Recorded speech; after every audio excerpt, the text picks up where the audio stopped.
So hello brothers and their sisters. So in this video we're going to discuss about the Carnot engine. So basically it's a project given by a physics teacher. So let's get started. So now before discussing about Carnot engine, let's discuss about how a normal engine works. So what does normal engine consist of? As you can see in the book, it consists of source, the engine and the sink. So what happens here? Here the source provide a heat, it goes to the engine and that in that engine that heat is converted to work. And the remaining is given out through the sink. The remaining waste is given out through the sink. You can say like that. So basically, now see. So if I'll ask you one question, if I'll say you that can you compare heat engine to a human body? Your answer would be no, no, I guess.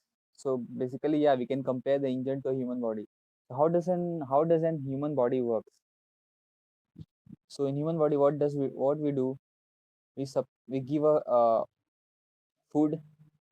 It goes to the stomach where all our minerals and proteins are extracted and the remaining is thrown out.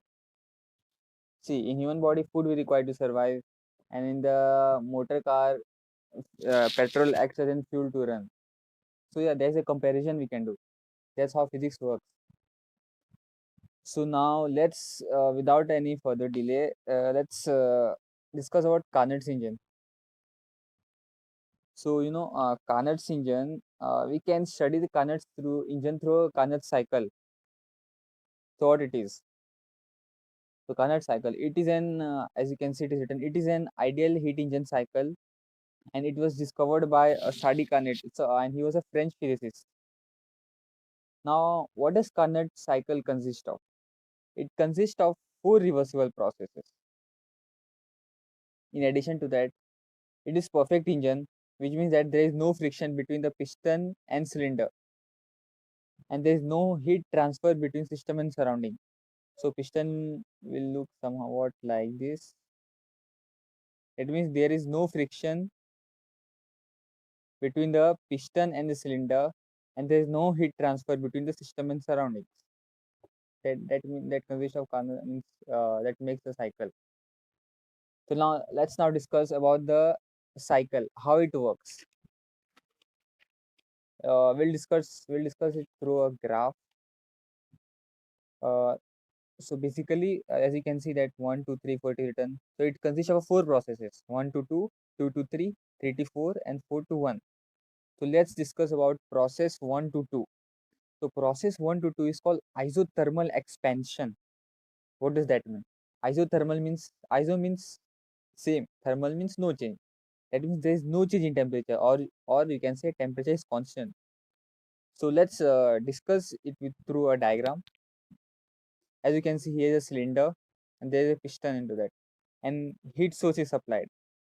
So when the heat source is supplied, the gas which is present inside it starts heating up, and in order to maintain the temperature constant, it start moving in the upward direction. It means that it makes the piston to move in the upward direction.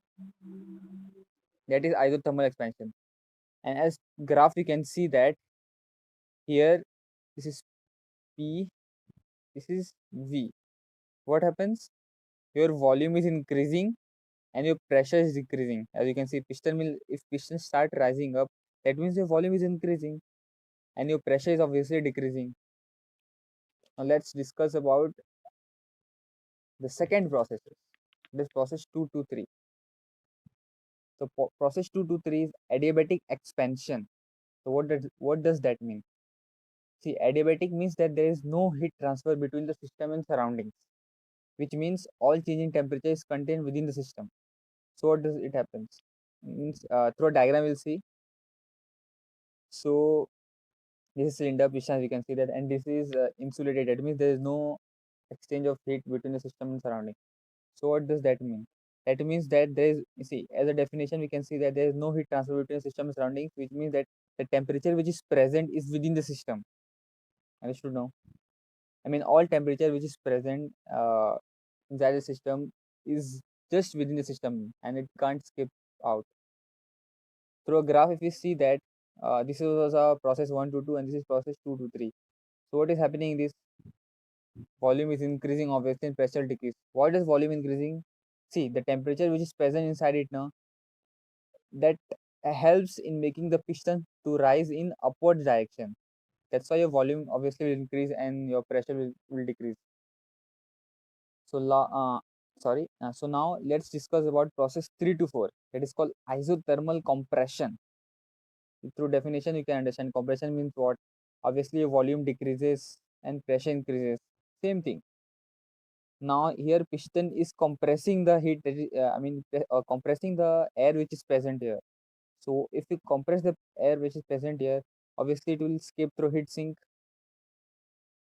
and heat energy from gas is transferred to, yeah, same thing it is. See, when you compress this, obviously your heat will come through the heat sink. And if you study through a graph, obviously, if you study through a graph, then what will happen? Your here pressure is increasing and volume is decreasing. Obviously, when piston goes in downwards direction, that means your volume, the area which is present is decreasing, and your pressure on the gas is increasing. So that was your process 3 to 4. Now let's discuss about process 4 to 1. That is called adiabatic compression. So just now in process 2 to 3, we learned that all changing temperature. Now in process 2 to 3, what we learned, it was adiabatic expansion, no? So that it was written that all changing temperatures contained within the system and entropy zero. Same thing it is, just in that it was expansion and it is compression. So since it is adiabatic, all changing temperatures contained within the system, and here also entropy is zero.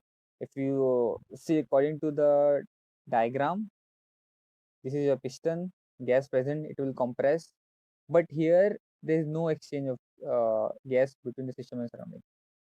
Done.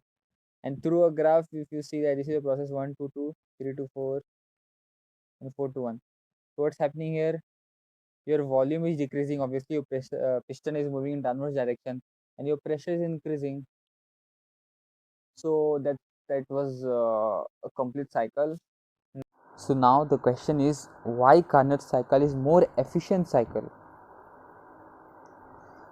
Now before looking at the question, before looking at the answer which is there in my book, just try to recognize what I've thought.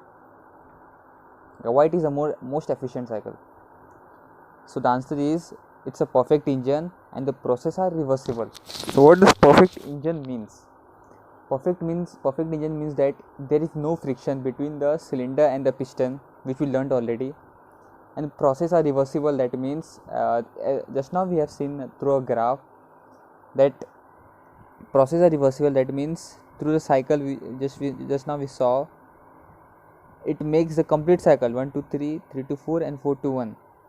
That means the starting and ending are joined, which means what? The temperature which is provided through the source and the temperature which comes out through the sink are same. That's why it's a reversible processes. But nowadays a normal engine doesn't work. But nowadays, if you compare the Carnot's engine to a normal engine, it doesn't work like that. In normal engine, what happens? The temperature which is supplied through a source and the temperature which comes out, it's not the same. That's why we say na Carnot's engine. The Carnot's engine are imaginary.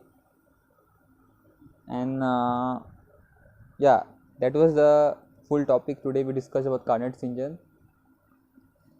Hope you all guys liked it, and study physics, cause physics is too interesting. You can relate to things. Peace out.